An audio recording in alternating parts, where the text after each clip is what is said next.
Al-Fatihah ila hadratin Nabi Sayyidina Muhammad sallallahu alaihi wasallam wa alihi wa ashabihi wa azwajihi wa dhurriyyatihi jami' khairun nabiyyin wa siddiqin wa syuhadaa'is shalihin wa jami' awliya'illah fi ghamidi ilmillah wa masyayikhina wa muallimina walidina wa walidikum walidil hadirina khassah Allah a'lamu bihim wa usulihim wa furu'ihim jami'il muslimina wal muslimat anna Allah yataghashshahum birrahmah wal maghfirah yaj'al quburahum rawdah min riyadil jannah yu'idu alaina min barakatihim wa asrarihim wa anwarihim fid-dini wad dunya wal akhirah wa ila hadratin nabi sayyidina Muhammad sallallahu alaihi wasallam. Al-Fatihah. Bismillahirrahmanirrahim. Ar-Rahmanir-Rahim. Iyyaka na'budu wa iyyaka shiratal ladzina an'amta 'alaihim ghairil maghdubi 'alaihim. Bismillahirrahmanirrahim. Alhamdulillahi rabbil alamin wal 'aqibatu lil muttaqin wala 'udwana illa 'alal zalimin. Asyhadu an la ilaha illallah wahdahu la syarika lah al malikul haqqul mubin wa asyhadu anna sayyidana Muhammadan 'abduhu wa rasuluh shadiqul wa'dil amin. Allahumma shalli wa sallim wa barik wa karrim ala sayyidina Muhammad tibbil qulubi wa dawaiha wa afiyatil abdan wa shifaiha wa nuril absar wa dhiyaiha wa ala alihi wa sahbihi barik wa sallim. Amma ba'du, usikum wa iyaya bitaqwallah faqad fazal muttaqun. Ma'asyiral hadirin wal hadirat yang terhormat, pengurus BKM Masjid Nurul Iman, Nurul Islam, para tokoh masyarakat, bapak-bapak, ibu-ibu, saudara-saudara semua rahimakumullah. Alhamdulillah, alhamdulillah, alhamdulillah. Adada khalqihi wa ridha nafsihi wa zinata arsyihi wa midada kalimatih. Atas semua anugerah dan nikmat yang telah diberikan oleh Allah kepada kita semuanya. Mudah-mudahan kita semuanya selalu dalam lindungan Allah Subhanahu wa taala, dalam keberkahan dan nikmat-nikmat mengarah kepada ridha Allah Subhanahu wa taala. Amin. Ya rabbal alamin. Salawat dan salam yang agung mudah-mudahan selalu dihaturkan kepada baginda Nabi Muhammad sallallahu alaihi wasallam, keluarga, sahabat dan semua pengikutnya ila yaumil qiyamah. Hadirin hadirat rahimakumullah. Melanjutkan majelis kita.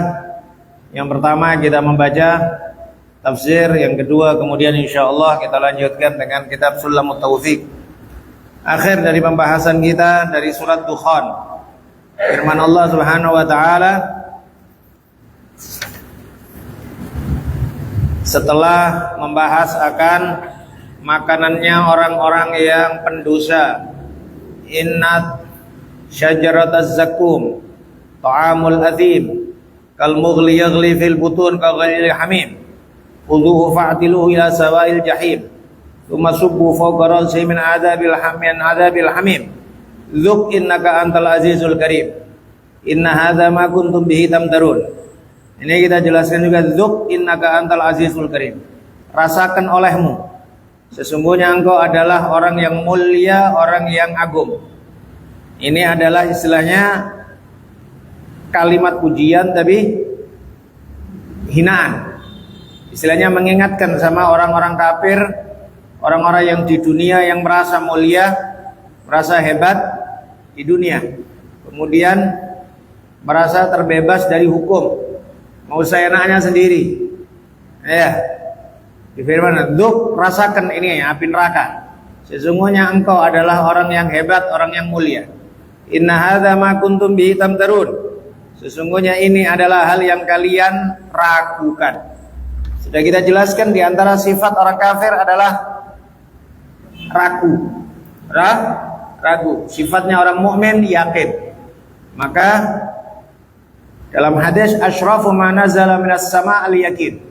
Paling mulia-mulianya anugerah yang diturunkan oleh Allah dari langit adalah keyakinan. Maka tambahkan keyakinan di dalam hati. Ya, yakin. Ya, semua orang beriman, tapi enggak semuanya yakin. Ya, ada orang beriman, tapi kalau ada sesuatu goyah. Ada orang demikian. Setelah iman, Kemudian masuk ke dalam maqam yakin. Yakin itu sendiri ya masuk di dalam pertama ilmul yakin. Kemudian ainul yakin. Kemudian haqqul yakin. Itu disebut oleh Allah Subhanahu wa taala di dalam surat Alhaakumut Takadzur. Di akhir-akhir kan ada sebutan la tarawunnal jahim, tsumma la tarawunnaha ainal yakin. Ainal yakin. Maka ilmu juga demikian. Ada orang yang memiliki ilmu tapi masih di dalam taraf yang memungkinkan dia ragu. Memungkinkan dia masih ragu, masih bimbang. Ya. Nah, dan disitulah juga disebutkan tingkatan-tingkatan orang yang menuntut ilmu. Ada tingkatan orang menuntut ilmu itu mubtadi. Mubtadi itu tahu tapi masih mudah untuk dibelokkan. Ya, dia ngerti tapi masih mudah dibelokkan. Atau juga dianggap umpamanya dia tahu tapi dia tidak berani untuk menjawab syubhat dari orang-orang yang berbeda dengan dia. Ya, itu tadi. Ada tingkatan lagi nanti mutawassit. Mutawassit, tengah-tengah. Kemudian ada lagi yang lebih tinggi lagi muntahi, yaitu yang sudah sampai di akhir. Sehingga dia keyakinan betul-betul yakin di dalam ilmunya, ilmul yakin.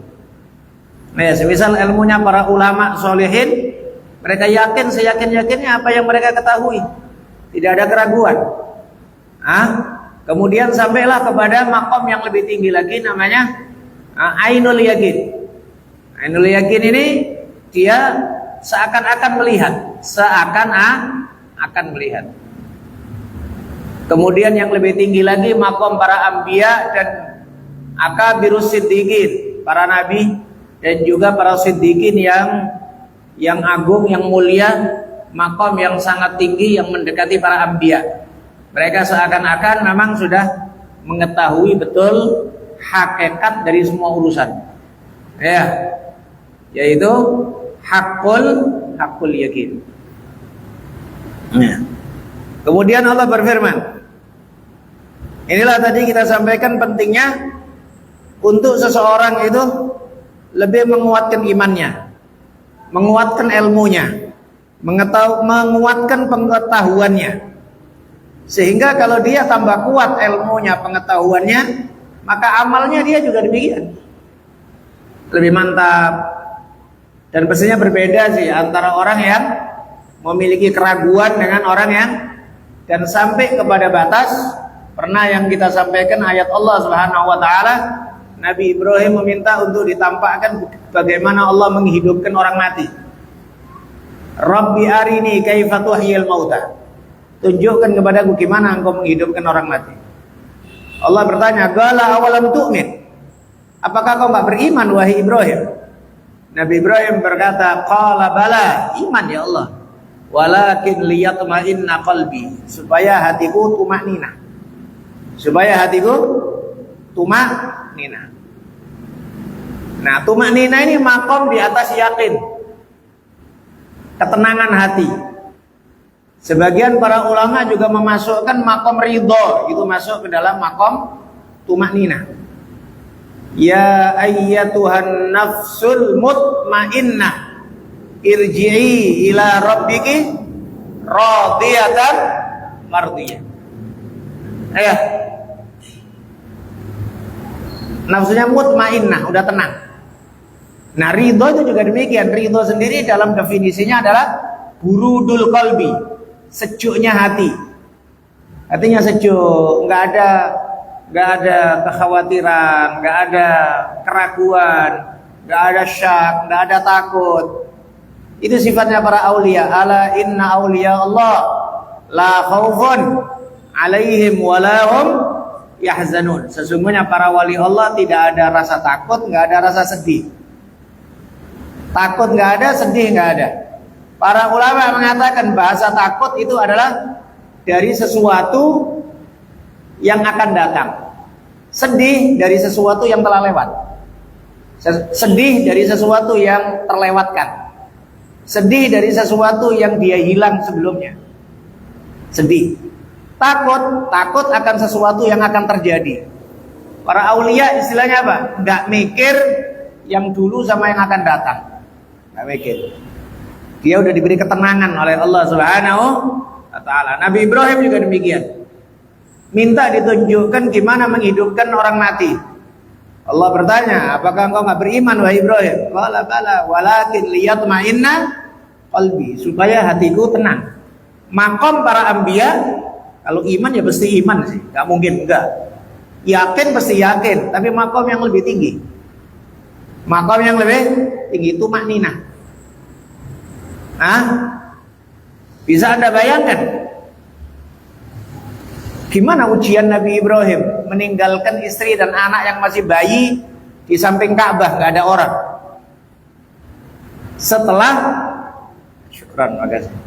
Setelah mengharapkan punya anak berapa lama sampai tua.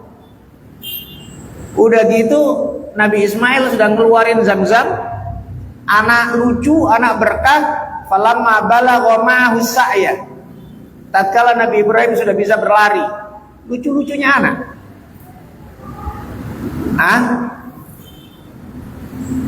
Diperintah untuk nyembelih. Nggak kebayang sama kita orangnya ya apa? Tapi tenangnya Nabi Ibrahim. Ujian, disuruh nyembelih anak ya Mas. Disuruh nyembelih anak. Dan Nabi Ibrahim tahu karena beliau Nabi, ini bukan bisikan setan. Ini bukan bisikan setan. Ya kan? Mimpi Nabi wahyu. Dilakukan, subhanallah. Ya pastinya Nabi Ibrahim tidak tahu kalau nanti diganti oleh Allah kambing kibas. Ya tidak tahu sih. Kalau tahu ya bukan ujian namanya, ya kan? Nabi Ibrahim faham ya sebentar lagi anaknya mati, disembelih, ya kan? Tenangnya Nabi Ibrahim ini tadi, walakin liyatma'inna qalbi, tenang. Sebagian ulama kita membuat contoh tenang itu, kalau kita nggak tenang ya, kita ini nggak tenang. Dibuat contoh gini Tuhan. Kita yakin orang mati itu nggak mungkin hidup lagi. Kita yakin, seyakin-yakinnya. Sudah mati nggak mungkin hidup lagi. Tapi kira-kira berani nggak tidur di kuburan sendiri? Di kuburan, kita yakin di samping itu nggak mungkin hidup lagi, nggak mungkin. Tapi kira-kira nih, ya, kan ragu kita. Dan semisal itulah juga gimana ujian dulu para aulia sholihin. Imam Abul Hasan Asy-Syadzili di awal beliau masuk ke dalam tapak thariqah para aulia di dalam gua. Ya. Mencari ketenangan mereka. Disebutkan ketika Syekh Abdul Qadir Jailani zikir wirid di tengah malam, kemudian jatuh ular besar dari atas atap. Melilit beliau, ular besar. Tapi beliau tenang, tetap tenang. Kayak gitu Pak, apa enggak? Kalau kita apa enggak jerit-jerit lah kita orang kaya. Meskipun umpamanya kita tahu kalau itu ujian. Umpama kita tahu kalau itu ujian. Tapi mestinya ya Pak, jerit-jerit kita orangnya kan. Pingsan-pingsan kita orang Pak. Termasuk juga bentuk ketenangan kepada hukum. Ketenangan kepada hukum tidak goyah. Cerita yang masyhur Syekh Abdul Qadir Jailani ketika munajat, kemudian di depan tembok beliau seakan-akan terpecah. Kemudian muncul cahaya yang sangat luar biasa. Kemudian ada suara, "Ya Abdul Qadir. Wahai Abdul Qadir, aku cinta sama engkau. Asqattu angkat takalif. Aku gugurkan semua hukum untukmu karena cintaku kepadamu." Syekh Abdul Qadir Jailani ngerti ilmu. Syekh Abdul Qadir Jailani faham hukum. Syekh Abdul Qadir, ini cahaya besar ini. Mohon maaf kalau ukuran kita Pak, jangankan nampak nyata, mimpi aja kita orang sudah mungkin rasanya kita sudah wah wali besar ahlul jannah sudah kita. Tapi Syekh Abdul Qadir dengan tenangnya mengatakan, ikhsa ya lain. Pergi kau laknat setan kau. Kemudian pudar cahaya tersebut. Ditanyakan kepada beliau, dari mana Anda tahu kalau itu setan? Dari ucapannya, asqatu angkat takalif. Aku gugurkan hukum atas engkau. Nabi aja nggak digugurkan hukum, aku pula katanya. Nabi aja tidak digugurkan hukum. Berarti kan bentuk ketenangan hatinya kepada hukum tetap hukum. Syariat tetap syariat. Maka di sinilah syariat itu memang awal, tapi tapak yang nggak boleh ditinggal. Maka ketika mohon maaf orang wudu nggak beres, sholat nggak beres, kok bicara hakikat, Pak? Aduh, bicara makrifat, bicara tarekat, Allah, tak usah dianggap itu, Pak. Saya nggak ngeremehin orang ndak, tapi istilahnya kalau syariatnya kacau, semuanya kacau, Pak. Syariat nggak bisa Anda pintu husnudzon sama orang silahkan. Baik sangka sama orang ini wali, orang ini mulia, orang ini terserah. Namanya husnudzon. Husnudzon itu sama siapapun boleh, Pak. Iya kan?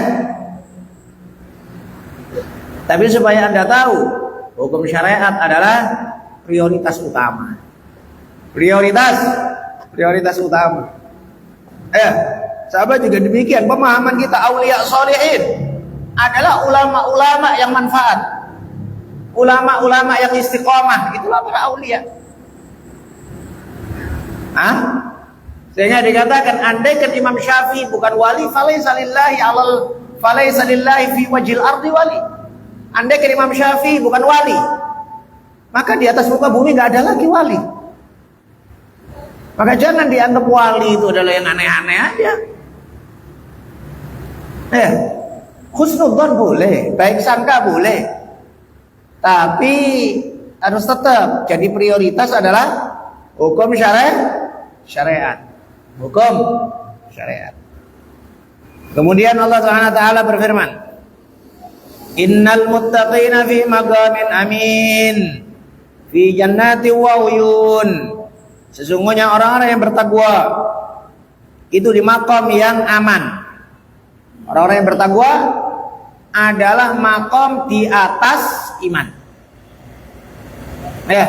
Maka diartikan bertakwa di sini adalah ai ittaqullah, dia takwa kepada Allah. Dia bertakwa kepada Allah. Bertakwanya amma siwallah, dari selain Allah. Dia takut hanya kepada Allah Subhanahu wa taala. Sehingga bertakwa ini tidaklah kemudian dikatakan, karena sebagian orang mengatakan mengambil hukum secara umum. Tahu banyak orang mengatakan wali itu semua orang mukmin. Wali itu semua orang mukmin. Inna waliyakumullahu alladina, sesungguhnya wali kalian adalah Allah Subhanahu wa taala. Walladzina amanu, dan orang yang beriman.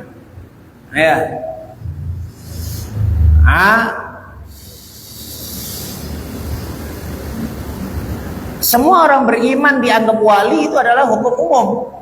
Maksudnya dikasihi oleh Allah dengan cinta yang bersifat umum. Tapi kalau disebutkan sebagai gelar aulia, wali, maka memiliki sifat khusus. Sama dengan orang yang bertakwa. Karena kalau orang bertakwa dikatakan, yang disebut bertakwa adalah semua orang yang beriman bertakwa. Karena dia pasti ada takutnya sama Allah. Pasti ada takutnya sama Allah. Sekarang kita mengatakan berarti orang yang maksiat, ya pasti ada takutnya juga sama Allah. Orang yang maksiat, orang mabuk, orang judi, ya pasti ada takutnya sama Allah. Dalam sesaat pasti ada takut sama Allah. Apakah mereka orang yang bertakwa? Tidak, karena Allah Subhanahu wa taala berfirman dalam Al-Qur'an, am naj'alul muttaqina kal fujjar. Apakah kami menjadikan orang yang bertakwa itu sama dengan orang yang fasik? Fujjar jamak dari fajir. Orang yang melampaui batas, orang yang fasik. Berarti Allah tidak menyamakan antara orang yang fasik dengan orang yang bertakwa, tidak nyamakan. Maka ketika disebut muttaqin, maka makom yang lebih tinggi daripada umumnya orang yang beriman. Umumnya orang yang beriman. Disinilah Tuhan di dalam kebaikan penting kali untuk selalu ditingkatkan. Di dalam surat Waqiah semuanya tahu ya, Allah membandingkan, membedakan. Ya, orang baik dibagi dua, orang buruk jadi satu. Kalau yang penduduk neraka semuanya ashabus shimal. Ashabus shimal yang ngambil buku catatan amal dengan tangan kiri. Artinya yang buku catatan kiri sudah anggap semuanya ahlun nar, jadi satu sudah. Jadi satu semuanya. Tapi orang baik dalam surat Waqiah sebut ada dua kelompok. Satu ashabul yamin, yang lebih mulia as-sabiqun as-sabiqun ulaikal muqarrabun. Kenapa orang mulia kok dibagi dua? Iya, karena kemuliaannya itu menuntut untuk lebih dimuliakan dan dihormati. Karena lebih istimewa. Ini juga innal muttaqina fi maqamin amin. Maka yang dimaksud orang-orang yang bertakwa adalah di atas rata-rata orang-orang mukmin secara umum. Tidak bisa kemudian dikatakan orang yang bertakwa adalah ya setiap orang mukmin pasti bertakwa. Tidak bisa. Meskipun secara arti bahasa betul, ya nggak mungkin ada rasanya ya, dohirnya ya. Sejahat-jahatnya orang ya pasti ada rasa takut. Tapi kalau dia terusan di dalam maksiat,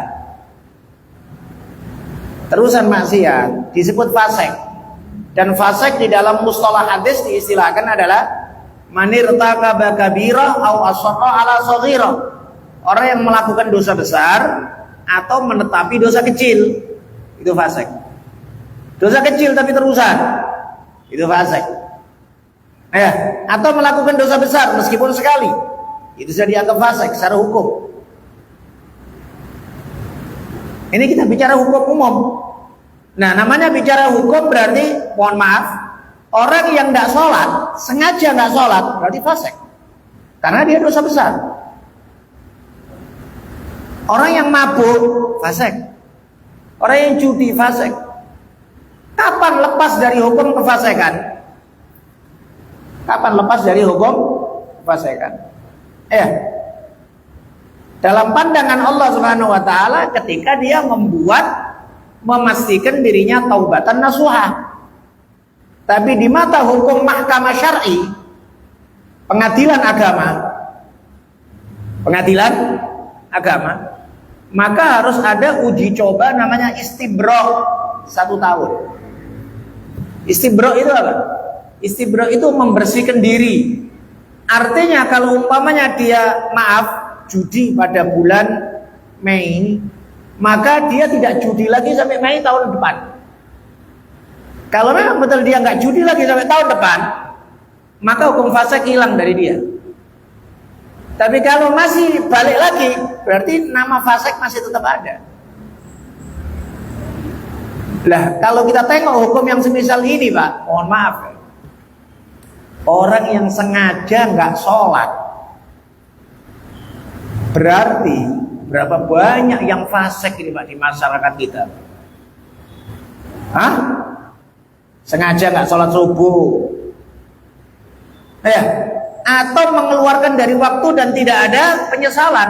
Udah biasanya sholat jam 7 biasanya sekalian ke kantor. Loh, biasa kayak gitu kan berarti kan membiasakan mengeluarkan dari waktu. Berarti dia berhukum fasik karena dia melakukan dosa besar. Disinilah yang tadi kita sampaikan secara hukum syar'i, hukum fikih. Berat kali, Pak. Dan yang kadang kita takutkan adalah hal-hal yang berhubungan dengan syartul adalah. Syarat seseorang tidak boleh fasik. Semisal wali nikah. Wali nikah kan disyaratkan nggak boleh fasik. Disitulah harus ada taubatan nasuha. Nah sekarang berapa banyak Pak dia ngawinkan anak jam 9, tapi tadi nggak sholat subuh, semalam nggak sholat isya, ngawinkan anak biasa aja. Padahal secara hukum fikih dia fasik loh ini. Secara hukum fikih dia fasik dia. Wah dia ngerasa gak berdosa pula. Na'udzubillah min dzalik. Inilah kondisi akhir zaman yang perlu untuk selalu disuarakan bahwa meninggalkan sholat itu adalah dosa yang paling besar dosanya, Pak. Kenapa? Karena ancamannya kafir. Tidak ada ancaman dosa kepada kekafiran kecuali ninggalin sholat. Saya tidak merendahkan judi atau zina, tapi orang judi nggak kafir, Pak. Kecuali dia mengatakan halal, ya berarti kan merubah hukum. Tapi kalau orang mengatakan bahwa memang judi haram, mabuk haram, itu dosa-dosa, tapi apakah kafir dia? Tidak. Tapi orang yang ninggalin sholat, Pak, meskipun di dalam mazhab kita lebih ringan, yaitu kalau dia meyakini kewajiban sholat tidak kafir. Tapi dalam mazhab Hambali, orang yang ninggalin sholat langsung dihukumin kafir. Dia nerima hukum nggak nerima hukum. Disinilah beratnya supaya ya. Oleh sebab itu kita ingat dulu ya, sebagian masyayikh mengatakan untuk supaya banyak disuarakan tentang sholat ini. Karena khususnya Pak, mohon maaf Pak, sholat ya banyak sih sebetulnya beberapa maksiat yang dianggap enteng, tapi pengaruhnya besar. Mohon maaf Pak, kita mungkin ngelihat orang laki-laki pakai kalung emas, umpama pakai kalung emas, pakai cincin emas, kita langsung kan nganggap wah jahil kali, fasik, sombong dan lain sebagainya. Laki-laki pakai emas, tapi orang nggak sholat dianggap biasa. Orang nggak sholat dianggap biasa. Padahal dosa ninggalin sholat jauh lebih besar daripada pakai emas ini tadi. Saya tidak merendahkan pakai emas ya. Pakai emas haram Pak, dosa. Tapi pandangan ini tadi, karena istilahnya sudah jatuh pandangan kekuatan sholat ini tadi. Dan ini sudah tanda akhir zaman. Tanda akhir. Dalam hadis Nabi bersabda, la tunqadunna ural islami urwa. Awal wal hukum wa akhir was salat. Tali Islam akan pudar. Tali Islam akan apa itu? Terlepas. Tali Islam akan terlepas. Pertali akan terlepas. Awal wal hukum. Yang pertama hukum. Kalau hukum Pak udah dari zaman dulu. Ya, hukum kisos nggak ada, hukum potong tangan nggak ada, hukum rajam itu udah zaman dulu Pak. Ya, sampai negara Arab pun rasanya nggak ada, ya kan. Pertama kali hukum. Wa akhiruha as-shalah. Dan yang akhir sholat. Nabi menyebut yang akhir sholat. Artinya kalau udah sholat dianggap remeh sama banyak orang, udah akhir itu sudah. Lepas semuanya sudah.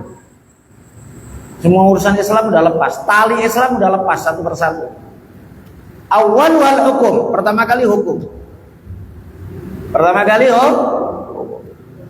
Hukum ini Pak udah sejak zaman, sudah mungkin yang terakhir kekhilafahan Utsmani Turki itu mungkin di akhir ya. Setelah itu sudah nggak ada lagi sudah.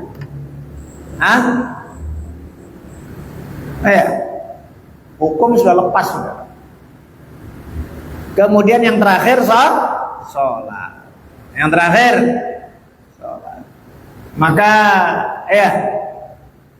berapa banyak di akhir zaman ini sholat terabaikan. Maka usahakan Pak. Mohon maaf keluarga kita, anak-anak kita, ya kan ya.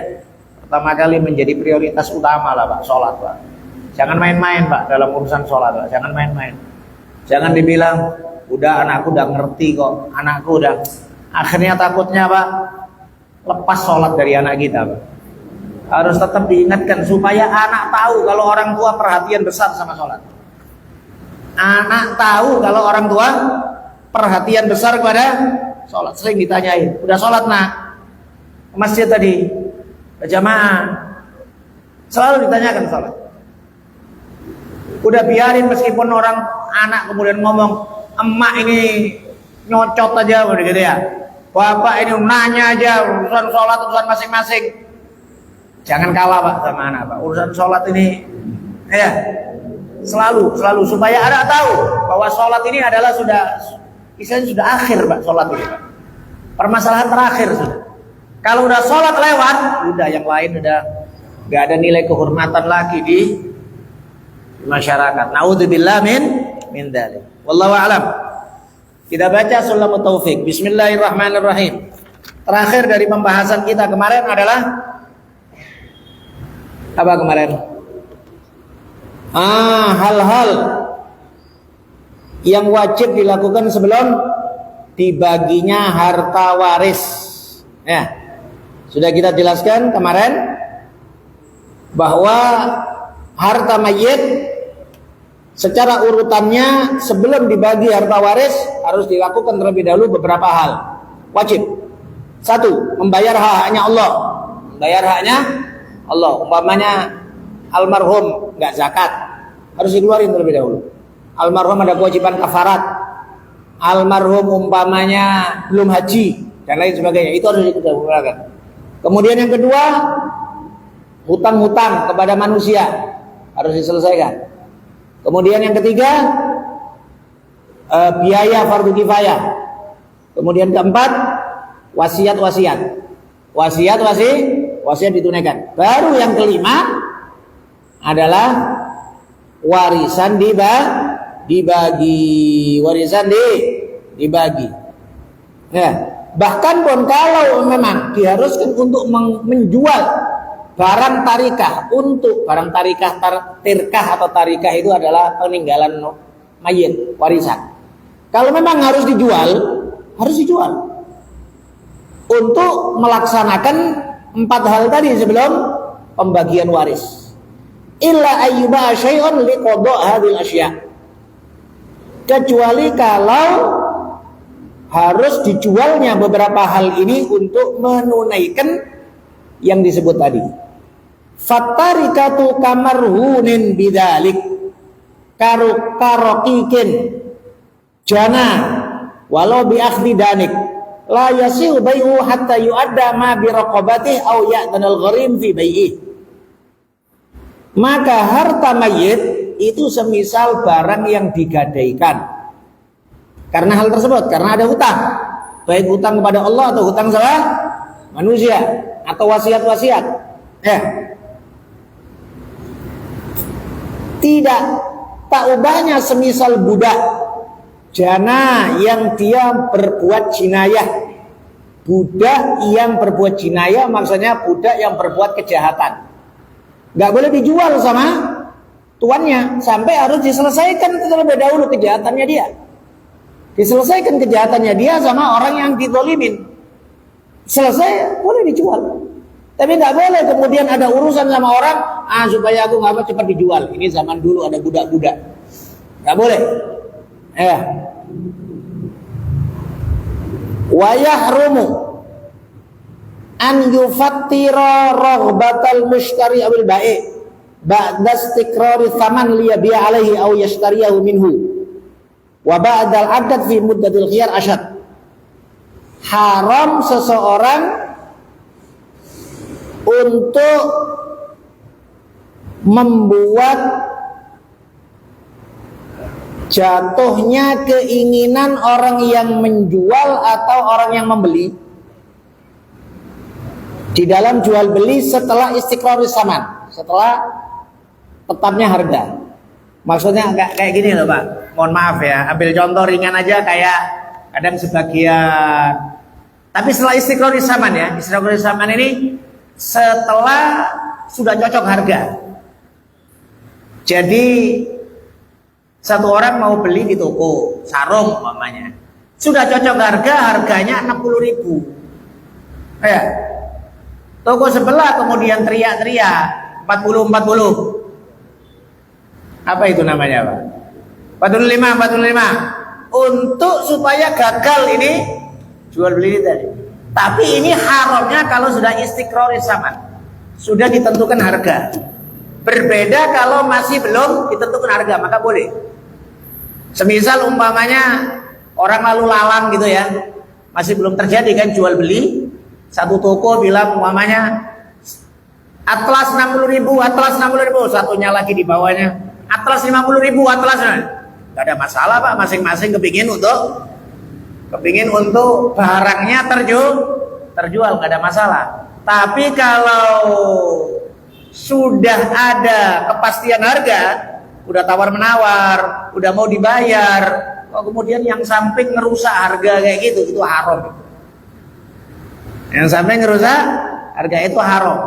Ya, ini namanya tadi saya sebutkan haram, dia menjatuhkan keinginan orang yang menjual atau membeli setelah tetapnya harga. Ya, atau setelah akad tapi masih khiyar.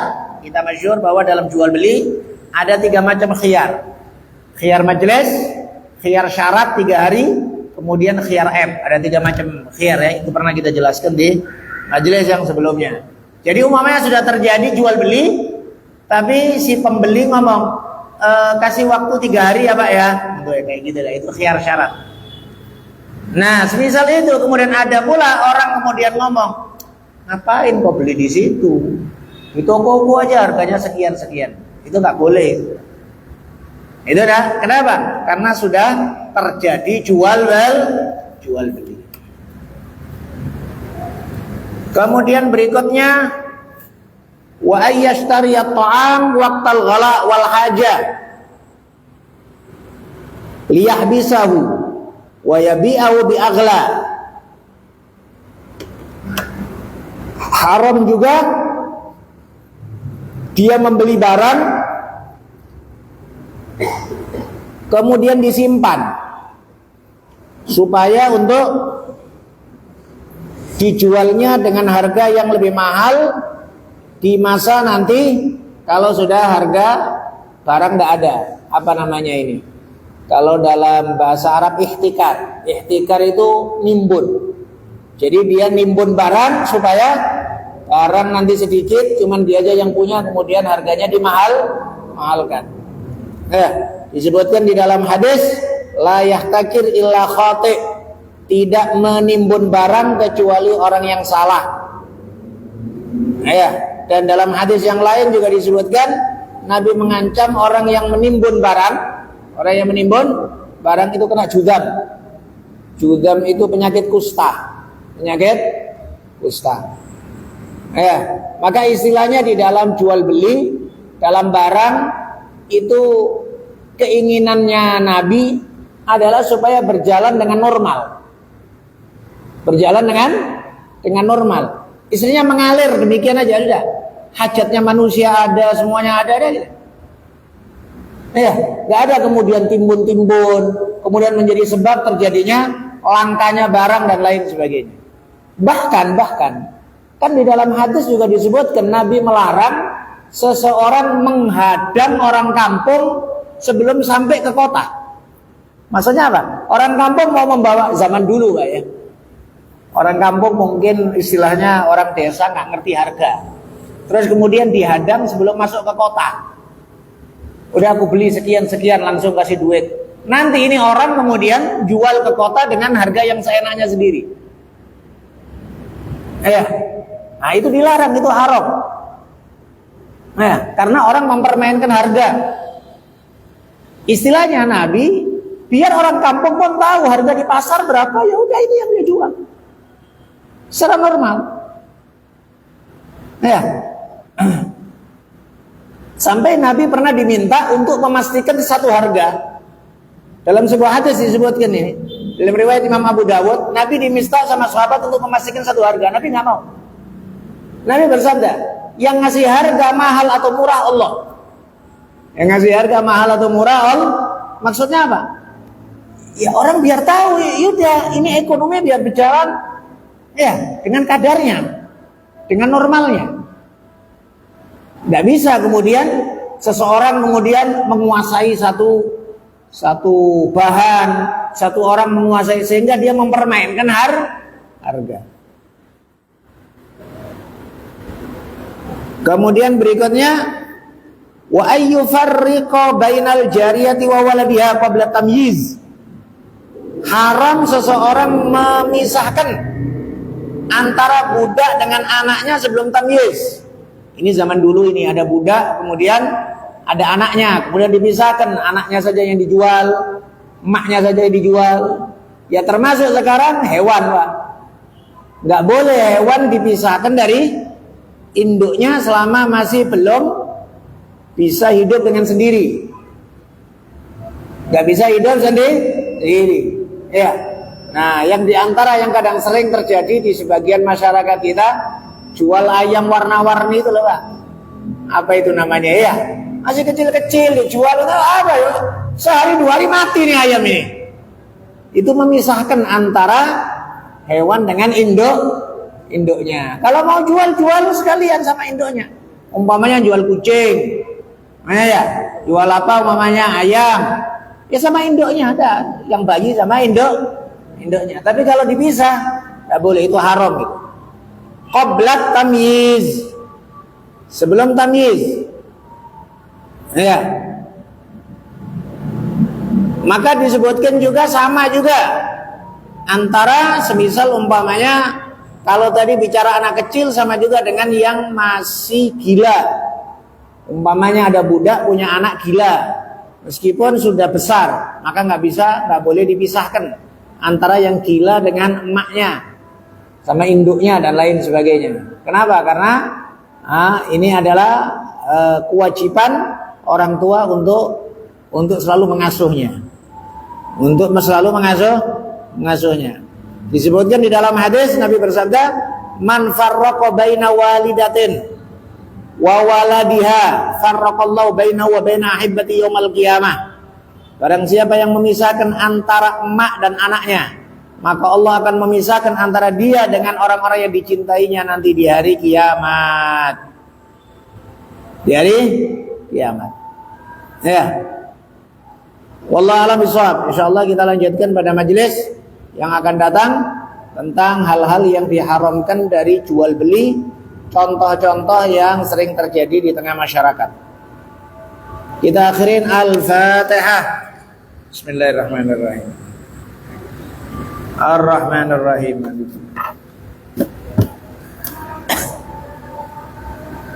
Shiratal ladzina an'amta 'alaihim. Bismillahirrahmanirrahim. Alhamdulillahirabbil alamin. Allahumma shalli wa sallim ala sayyidina Muhammad wa alihi wa sahbihi ajma'in. Rabbana taqabbal minna innaka antas samiul alim wa tub alaina innaka antat tawwabur rahim. Allahumma zidna ilman nafi'a wa amalan shalihan mutaqabbala wa rizqan wasi'an halalan tayyiban mubarakah. Allahumma anzur ilaina bi'ainika allati la tanam wa bi kanafika alladhi la yuram warhamna bi qudratika alaina fala nahlik wa anta thiqatuna wa rajaa'una. Rabbana hab lana min azwajina wa dhurriyyatina qurrata a'yun waj'alna lil muttaqina imama. Rabbana ighfir lana wa li ikhwanina alladhina sabaquna bil iman wa la taj'al fi qulubina ghillan lil ladzina amanu rabbana innaka ra'ufur rahim. Rabbana atina fid dunya hasanah wa fil akhirati hasanah wa qina adzabannar. Sallallahu alaihi wasallam ala sayyidina Muhammad wa alihi wa sahbihi ajma'in. Walhamdulillahi rabbil alamin. Assalamualaikum warahmatullahi wabarakatuh.